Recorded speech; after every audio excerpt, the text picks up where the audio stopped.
और पहले दिन से कह रहे हैं, जिस जगह पहले छापा मारा इन्होंने, उससे समाजवादी पार्टी का कोई रिश्ता नहीं है। समाजवादी पार्टी का उससे कोई संबंध नहीं जिस पर पहले छापा पड़ा है। जिस पर छापा पड़ा पहली बार, वो भारतीय जनता पार्टी और भारतीय जनता पार्टी के लोगों का संबंध है। ये प्रेस पहले से ही तय थी और इसलिए आप लोगों से मैं बातचीत करना चाहता था कि इधर लगातार पिछले कई दिनों से और पिछले महीने से ये सूचनाएं आ रही थी कि समाजवादियों के ऊपर छापे पड़ेंगे। कई बार अखबारों में भी छोटी छोटी बड़ी बड़ी खबरें पढ़ने को मिलती थीं कि समाजवादी लोगों के यहां छापे पड़ेंगे। और इधर 2 हफ्ते से लगातार देख रहे हैं कि समाजवादी पार्टी से जुड़े हुए लोगों के ऊपर छापे पड़ रहे हैं। और दिल्ली से जब भी भारतीय जनता पार्टी का लखनऊ में, यूपी में कार्यक्रम होता है, लगता यह है कि साथ अपने इन विभागों को भी बुलाते हैं, साथ लाकर के या निर्देश देकर के उनको यहां लाया जाता है और लगातार छापे पड़ रहे हैं। ये कन्नौज शहर, कन्नौज क्षेत्र समाजवादियों से बहुत जुड़ा हुआ क्षेत्र रहा है।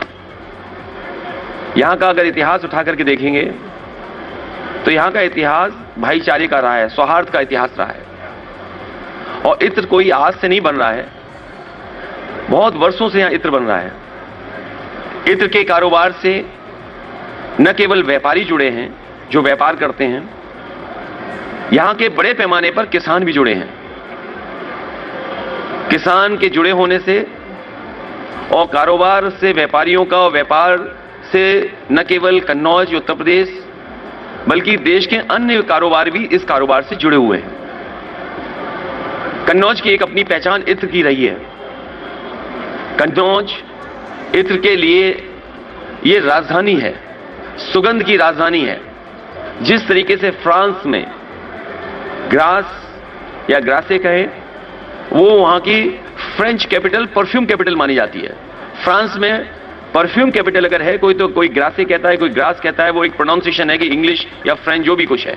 लेकिन फ्रांस में भी एक शहर है ग्रासे, वहां पर भी मुझे जाने का मौका मिला था जब समाजवादी सरकार थी। ये कारोबार बहुत बड़ा कारोबार है, बड़े लोगों को नौकरी, बड़े लोगों को रोजगार देता है।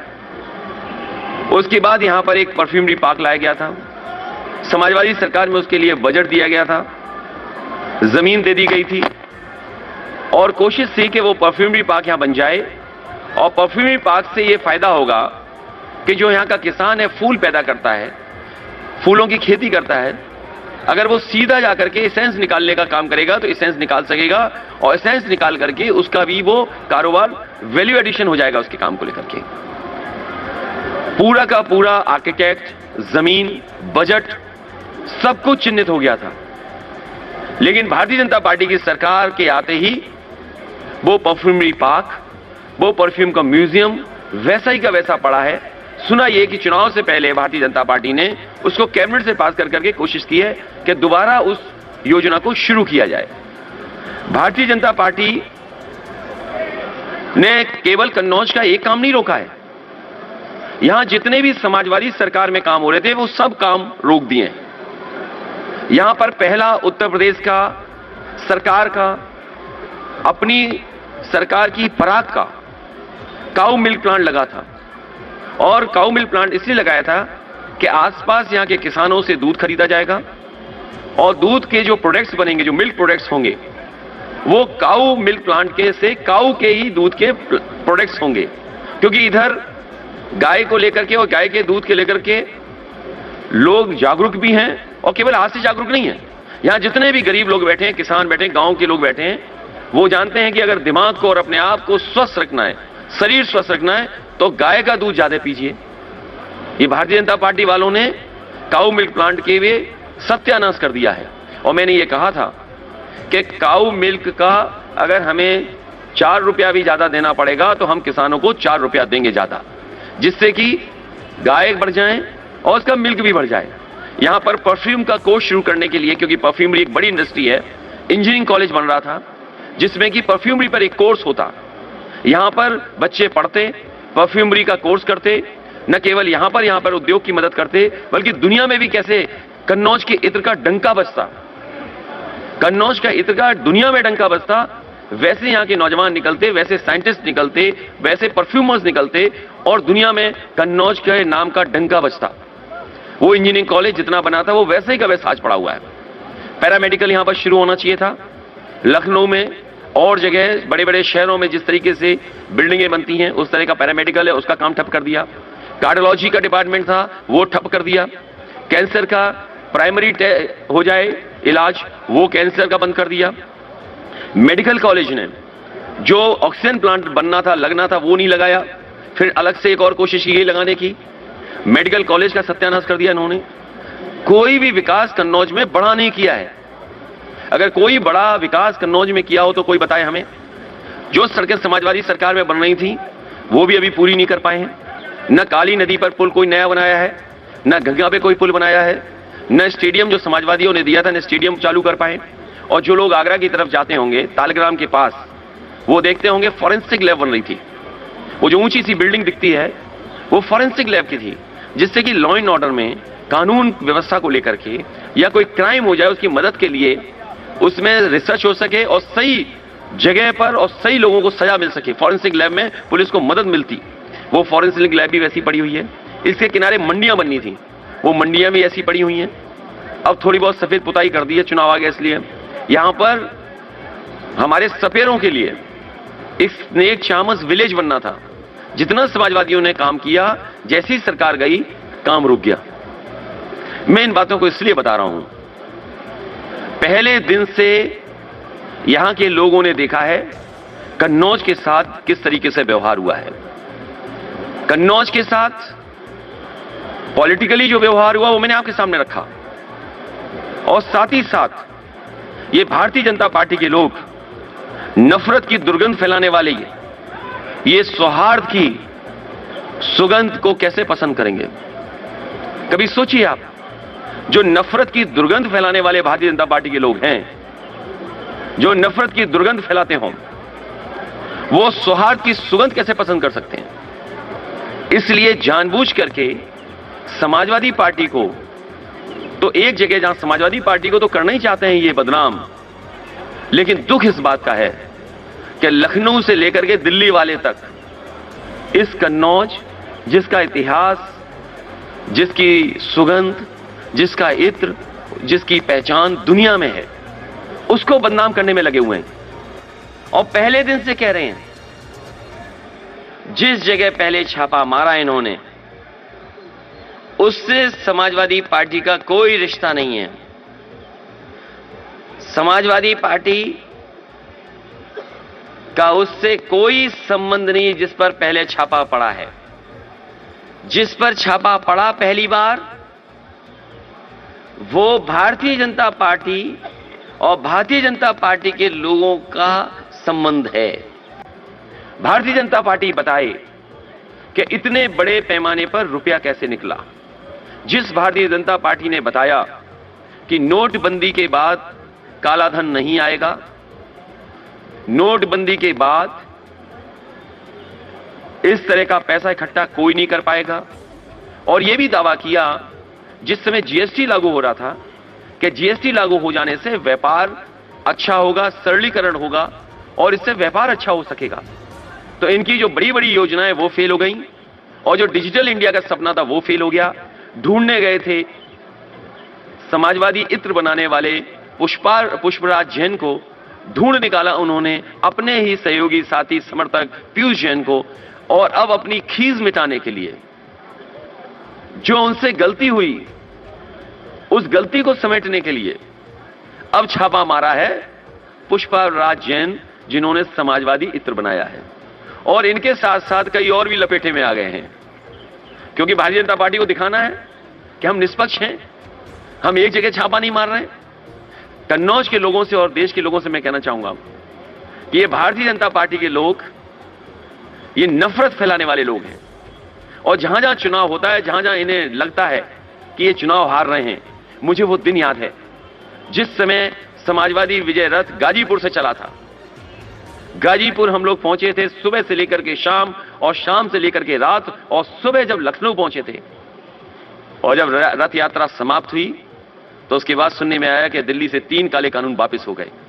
कोई कुछ भी कहे, हम बधाई देते हैं देश के किसानों को जिन्होंने उस आंदोलन को चलाया, लेकिन मैं बधाई देना चाहता हूं जनता का जो गाजीपुर से लेकर के लखनऊ तक और पूरे उत्तर प्रदेश की जनता ने समर्थन दिया, और इसका परिणाम यह हुआ कि 3 काले कानून इनको वापस लेने पड़े।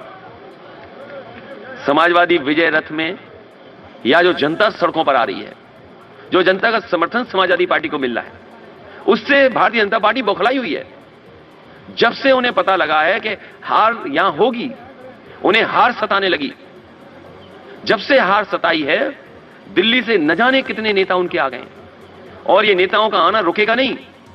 जैसे जैसे भारतीय जनता पार्टी को हार का डर और हारने के करीब पहुंचेगी, न जाने कितनी बड़ी संख्या में नेता आपको उत्तर प्रदेश में दिखाई देंगे। और केवल नेता नहीं दिखाई देंगे, उनके जो सहयोगी संगठन हैं, इनकम टैक्स, ईडी, सीबीआई, इन्होंने गठबंधन किया है। हमने तो क्षेत्रीय दलों से गठबंधन किया है, लेकिन भारतीय जनता पार्टी ने अंदर से हाथ मिला लिया इनसे, अंदर से हाथ मिला करके, और जब जब ये लोग आते हैं तब तब अपने साथ लेकर के आते हैं। और न केवल जनता का समर्थन है, बल्कि जनता ने यह मन बनाया है कि जिस समय चुनाव होगा भारतीय जनता पार्टी का सफाया होगा। जनता इनके कार्यक्रमों में नहीं जा रही है, इनकी जो रैलियां हो रही हैं उसमें जबरदस्ती लोगों को बस में बैठाते हैं। इनके लेखपाल, इनके तहसीलदार, इनके एसडीएम, इनके डीएम, इनके कप्तान ये चुनाव लड़ रहे हैं, ये रैलियां आयोजन करा रहे हैं, ये रैलियों के आयोजक हैं। अगर भारतीय जनता पार्टी की रैली हो तो सबसे पहले सूचना उनको जिलाधिकारी को देनी पड़ती है। जब जिलाधिकारी को सूचना आ जाती है तो सबसे पहले रोडवेज की जितनी बसें वो बुक की जाती हैं, उसके बाद जितनी भी प्राइवेट कॉलेजेस की हैं बसेस, स्कूल्स हैं, उनकी बुक की जाती हैं। जो शहर के प्रतिष्ठित लोग हैं उनको धमकाया जाता है, पुलिस का धमकाता है, उसके बाद बसें इकट्ठी होती हैं, कुछ जगह पैसा दे करके, और मनरेगा के जिनको काम का लालच दे करके कह के आज तो केवल रैली में भाषण सुनना है, मनरेगा पेमेंट आपका हो जाएगा। तो इनकी जो सरकारी रैलियां हो रही हैं जिसमें जनता बेमन जा रही है, जाना नहीं चाहती है, लेकिन डरा के ले जा रहे हैं लोग, इनकी बसें खाली हैं, ये उससे घबरा करके ये समाजवादी पार्टी के साथ जो समर्थन जुटा है, जिस तरह का समर्थन जुटा है, उससे ये घबराए हुए लोग हैं। ये घबराने वाले लोगों ने अपना आचरण, छापे वाला आचरण पहली बार नहीं दिखाया है। याद कीजिए जिस समय बंगाल में चुनाव था, और बंगाल में जब चुनाव हुआ था दिल्ली की सभी संस्थाएं बंगाल में पहुंच गई थी, लेकिन मुझे खुशी है इस बात की कि बंगाल की जनता ने वहां के भारतीय जनता पार्टी के खिलाफ मतदान कर करके भारतीय जनता पार्टी का सफाया किया।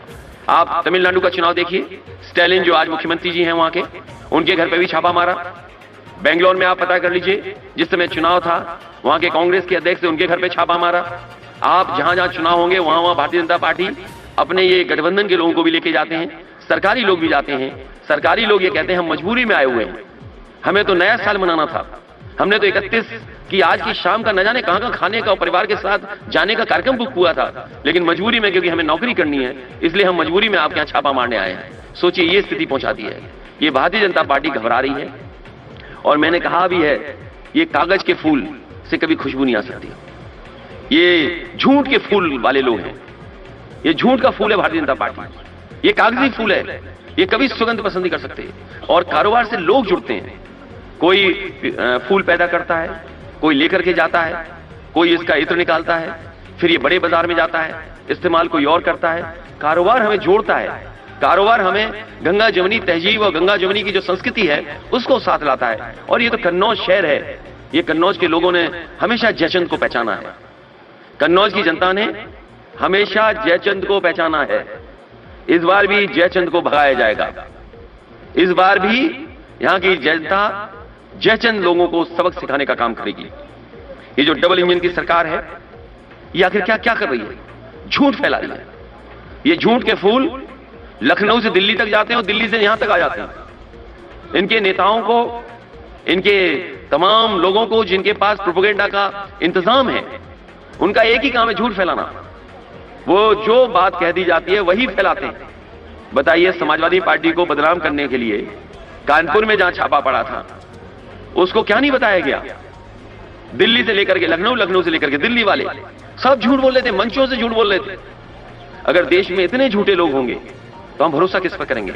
याद कीजिए, वो हिटलर के जमाने में एक विभाग हुआ करता, प्रोपेगेंडा विभाग था, मिनिस्ट्री थी प्रोपेगेंडा की। ये तो पूरी पॉलिटिकल पार्टी प्रोपेगेंडा वाली है। हिटलर के जमाने में केवल एक विभाग होता था, प्रोपेगेंडा के मिनिस्टर, प्रोपेगेंडा का मिनिस्टर हुआ करता था। यहां तो भारतीय जनता पार्टी पूरी प्रोपेगेंडा गवर्नमेंट है। इन्होंने राजनीति को दूषित किया है, नफरत की दुर्गंध फैलाने वाले लोगों को।